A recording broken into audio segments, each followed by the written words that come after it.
calendar has 12 months, 52 weeks, 7 days a week, and 24 hours. It doesn't change for anyone. But here's the deal. Your calendar, my calendar, it may be one of the most honest things in our homes. And here's the thing. It doesn't care what we meant to do. It essentially just records what actually got our time. Think about that. And sometimes that can be maybe a little uncomfortable because most of us, at least I have at times, said things like, family matters most. And then the calendar, on the other hand, says things like work, errands, appointments, sports, church events, random obligations. And of course, there's the one thing we agreed to 3 months ago that I really wasn't excited about, probably when we were feeling very spiritual or very under-rested. You get my drift. There's always that one thing where it's like, oh my gosh, I forgot we said yes to this. But here's the thing. The issue is not just that life is busy. We're all busy. The issue is when busyness starts to dictate or decides what gets our attention instead of our convictions deciding what gets our attention. You guys, welcome to the Kingdom Family Movement podcast. I'm your host, Sam Velasquez, and I'm super thrilled you're here today. And I think this is extremely important as we break this down. I'm going to give you 3 points, and I'm also going to give you the principle, right, the practice in the movement you can take into not only today, but throughout your week. And really, these things principally align for life. So they're not so much a one and done kind of thing. It's a yes and always maybe, but just think of it like this. This is just a simple way as we push forward, right? As we want to build the foundation for the marriage, the family, and the home, and make sure we're doing things in such a way where we're building that strong foundation so we can reignite marriages, we can realign homes, and we can realign families and restore homes. That is the foundation of what we are doing here. And we just bring practical things in life, hopefully, to the table where we can not only relate, but we can actually take the principle, the practice in the movement, and put it into play. So we can actually see healthy, practical results across the board. And here's what I love about this. Maybe it's biased for me to say it, but I think it bleeds into every part of our life, right? But it needs to start foundationally in the home, right? In our marriage, in the family, for sure. I believe that wholeheartedly. And so really, I'm just going to jump into it. And listen, if you're tuning in for the first time, again, thank you. Welcome. I appreciate it. Follow, like, subscribe, do all the things that help us grow. It's appreciated.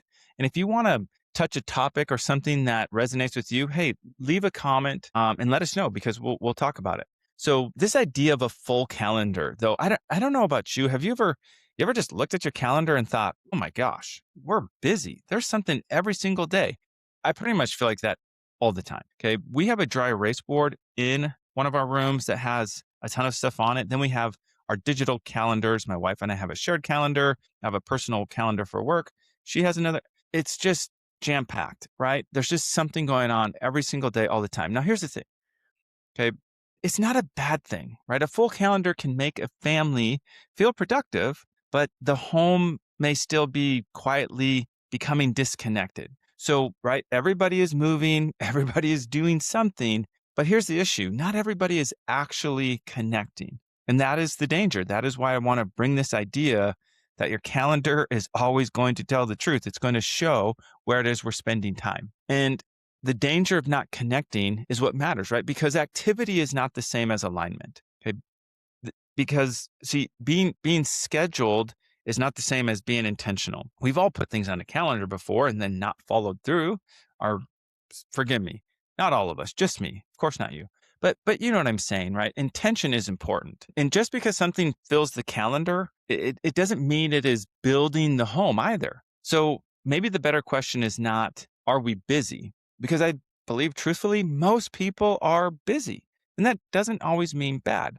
But the better question would be, are we building what matters most? And I can't answer for you. You got to answer for yourself. And hopefully, as we get through this particular episode, we can have a better awareness of, maybe I need to be more intentional in this area and really look at the calendar and understand how much of it is taking away time from some of the things that we say matter most. But I'll let you determine what that is. So kind of one of the main points I want to point out too is our calendar, even when we don't want it to, is going to reveal what we actually protect.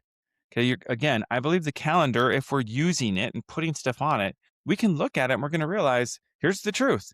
because it's right here written out. It's everything we did this week or this month. It's going to tell the truth. It's not your intentions. It's not your captions. It's not what you say matters most. Your calendar shows what actually got protected, meaning it's what we preserved time for. So if I say my marriage, for example, matters, but nowhere on my calendar is there maybe a time for a date night, something's off. It doesn't align. And I'm not saying it has to be on the calendar for it to have happened, but it certainly tells a story. And that's just an example. But here's the thing, okay? It's always going to be saying something. Or maybe it's your kids, right? Our kids matter. Of course our kids matter. And I'm not saying that taking them to their sporting events or maybe taking them to youth group or taking them to a friend's house doesn't matter. And that doesn't equal you not caring about your kids. I just mean that doesn't necessarily equal connection. There's a complete difference, right? If I say, my faith matters and I want to spend more time with God, but there's no prayer, there's no rest, there's no, quiet time throughout the week. I don't put that on the calendar. I don't be intentional. Well, then the calendar's saying something. Listen, and this is not about shame. This is not about guilt. That is a lie. That's from the pit. Okay, it's easy to get caught up in it. No, this is just about creating awareness and helping us become more aligned with the things we say truly matter. But more importantly, or equally important, is are we aware of it? Are we aware that the things that truly matter are not being put on the calendar? And instead, we're busying ourselves with maybe practical things, but we're not actually connecting. You see, that kind of leads into my second point, maybe, is that Chuck Swindoll said it this way, and don't quote me exactly, but he basically said, don't let the urgent push aside the important. You see, the urgent often gets louder than the important.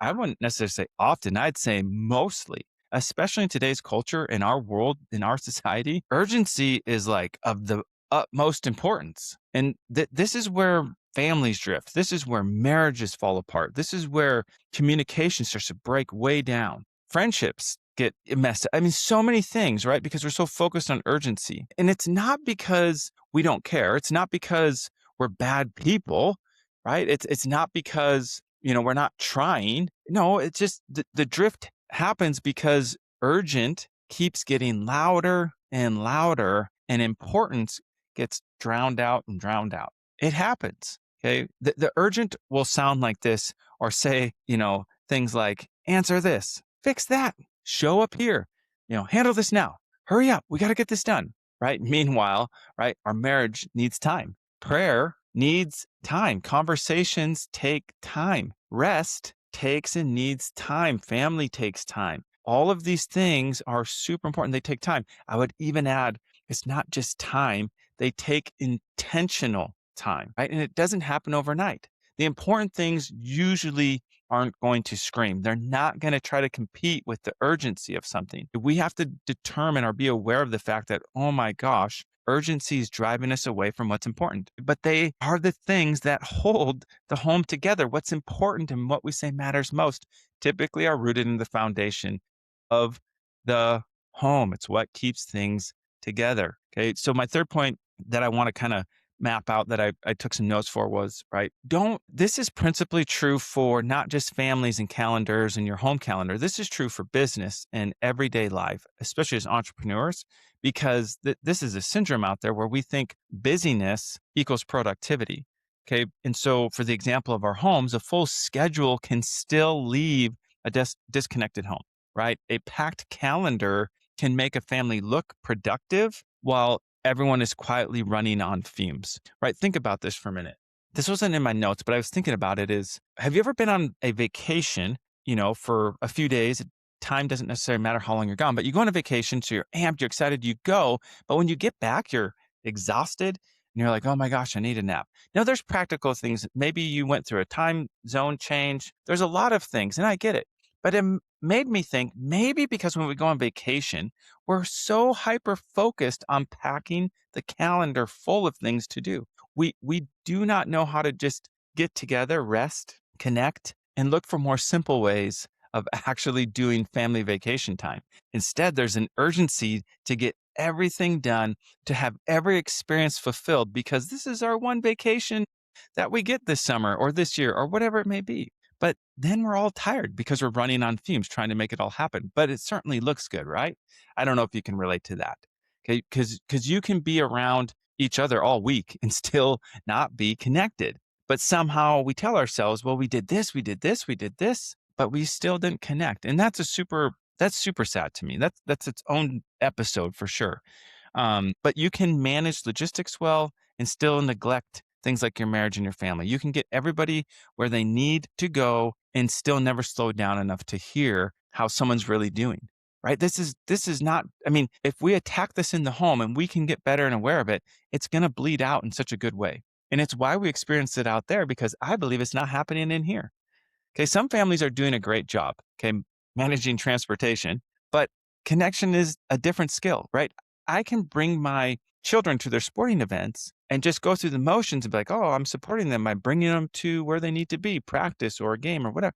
But it's different to say, I'm going to see this as an opportunity to connect. That's a totally different skill. And here's what I want us to be aware of, because if we're not careful, we can become very efficient at moving people around while becoming very weak at being present. I'll say that again because that's worth quoting and writing down. We can become very efficient at moving people around while becoming very weak at being present. Listen, it may not be in your four walls, it may not be in your parenting or within your marriage, but I think for those of us who've been around long enough, we've all experienced being on that end of it, where it seemed good in the moment, but then I think, okay, wow, this person's really good at this, but I feel completely disconnected. I don't feel like they hear me, they see me, or they truly care. It's like they're just doing what's necessary to get me from point A to point B. And sometimes, sure, that proves worthy of something or a benefit, but ultimately we still feel disconnected, right? So I don't want to be effective or efficient if it's coming at the expense of being present with the very people I want to be effective and efficient with. So I told you I'd give you some points, and I'll give you the three 1-1-1, right? I'm going to give you the principle and the practice and the movement, things we can take right now and start to implement them so we can actually start moving the needle, not for perfection. Remember, awareness and alignment. If you get two words out of this, awareness and alignment, that's what we're shooting for. And we're far from it. Just so you know, again, I'm overwhelmed. Most of the times I look at the calendar and I just think, oh my gosh, our lives are so busy.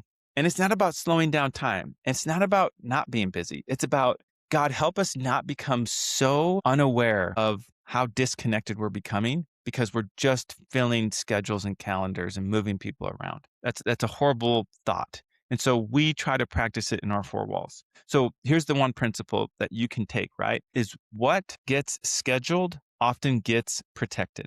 So whatever you're scheduling, it's because it's what's getting protected. What never gets protected often gets neglected. I don't know what that is for you, but that's the principle, okay? What gets scheduled gets protected. What never gets protected often gets neglected. So be aware of what that is. Make sure it gets into the schedule and stays protected, right? Inside the four walls, love cannot live on good intentions alone. Marriage needs time. Like I said, prayer needs time. Conversations need time. Rest needs time. And I don't just mean physical rest. I mean just rest where our minds are at peace. We are healthily disconnecting from some of our busy activities. Discipleship, right? It takes time. Families need time, right? We all have the same amount of time. And when I say time, I don't mean we need more time in a day. I mean we need the consistency of building these foundations and principles so we can strengthen the marriage, the family, and the home. And it's not because those things are flashy, no, but it's because they are foundational. So again, very simple principle. What gets scheduled gets protected, and what never gets protected gets neglected. So how do we practice, right? What's the practice you can take home? The practice is this week, right? Look at your calendar, start there. And number one, be honest about it. And then maybe ask one honest question. I don't know what that's going to be, but it, for example, could be, does our schedule or our calendar reflect what we say matters most? Does it or doesn't it? Right? And maybe you're going to have to go a step deeper. Maybe that practice isn't even looking at your calendar. Maybe it's actually going through the actual process of determining what it is that matters most to you and your spouse, your family, your kids. Determine what that is. Okay. Not what sounds good, not what we believe in theory. Okay. Not what we wish was true, but what does the actual calendar tell you? But more importantly, is it what matters most to you? Does it show time for your marriage if that's what matters most to you or is important? Does it show time to intentionally connect with your kids beyond getting them from point A to B, right? I don't know. But let that be your practice. Look at the calendar and determine what matters most to you and be honest. Is it on there or not? And then practice getting it on there. Protect it so it doesn't get neglected. It's that simple. Okay. And then the movement, right? So once we determine what that is, how do we take action? Well, very simple. Don't try to do it all at once. Pick one thing. Okay. One thing, get it on the calendar. We use terms like block timing. Okay. Block out a time in the week that you're like, you know what? Nothing's going to take this time.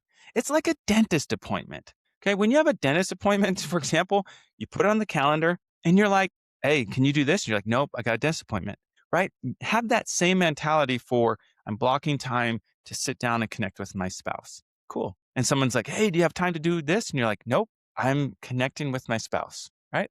No explanation needed because you're protecting what matters most. So do that. It could be your marriage. It could be your kids. It could be something else. Okay. Not just some vague idea. No. Okay. Be intentional to protect your time. Put it on or better yet, to protect what matters most. Okay. And treat it like it matters because it does. Okay. And it doesn't have to be all day. It could be 20 minutes at the table, just having a conversation, connecting intentionally, asking, how are you doing? What's going on? How are you feeling? I'm not going to give you a breakdown on what questions to ask. Okay. I think you're responsible enough to do that. And if you're like, I don't know what to do, hey, let that be indicator number one that you need to be more aware and practice it then and start doing it. Put it on the calendar so it gets protected and not neglected. Start simple, start small, but take ownership because that calendar is not going to lie. That's just the bottom line. So again, you got the principle, the practice, and the movement. The calendar is going to tell you, it's going to show you what it's revealing. And just remember, your calendar is always going to tell the truth. Make sure you're protecting the things that matter most to you. Hey, you guys, I'm going to land the plane. I appreciate you. And do me a favor, if this hit home, hey, share this episode with someone. Leave a comment about what it is that matters most to you, what you want to protect. Okay.